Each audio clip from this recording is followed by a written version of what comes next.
ગુજસીટોકના આરોપી અશરફ નાગોરીને આશરો આપનાર આરોપીને એરપોર્ટ પરથી પોલીસે ઝડપી પાડ્યો છે।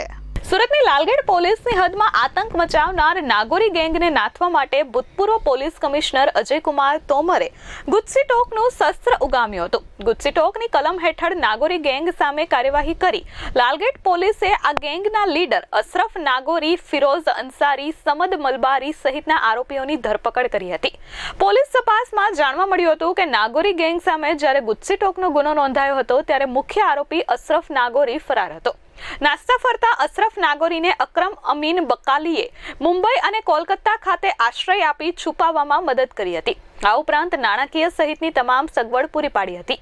બાદમાં પોલીસે અશરફ નાગોરીની ધરપકડ કરી લીધી હતી। જોકે અકરમ બકાલી પોલીસ પકડથી બચવા દુબઈ નાસી ગયો હતો। તપાસમાં અકરમ બકાલીની સંડોવણી બહાર આવતા તેની સામે પણ ગુજસીટોકની કલમો હેઠળ કાર્યવાહી કરવામાં આવી હતી। આ ઉપરાંત અકરમ વિરુદ્ધ બ્યુરો ઓફ ઇમિગ્રેશન ગૃહ વિભાગ ભારત સરકાર તરફથી એલઓસી નોટિસ પણ ઇસ્યુ કરવામાં આવી હતી। આ દરમિયાન ગઈકાલે મોડી રાત્રે અકરમ દુબઈથી સુરત આવતી ફ્લાઇટમાં સુરત એરપોર્ટ પર ઉતરતા ઇમિગ્રેશનના અધિકારીએ અકરમને ડિટેઇન કરી લાલગેટ પોલીસને સોંપ્યો હતો। આરોપી અકરમને ઈ ડિવિઝનના એસીપી દ્વારા કોર્ટમાં રજૂ કરવામાં આવ્યો હતો। પોલીસે 7 દિવસના રિમાન્ડની માંગ કરતા દલીલો કરી હતી કે 4 વર્ષથી ફરાર આરોપી દુબઈ નાસી ગયો હોય તેને આર્થિક મદદ કોણે કરી છે તેની તપાસ કરવાની છે। આ આરોપી સંગઠિત ગુના આચરતી ટોળકી સાથે કેવી રીતે જોડાયો, અન્ય કેટલા આરોપીઓ આ ટોળકીમાં સક્રિય છે તેની તપાસ કરવાની છે।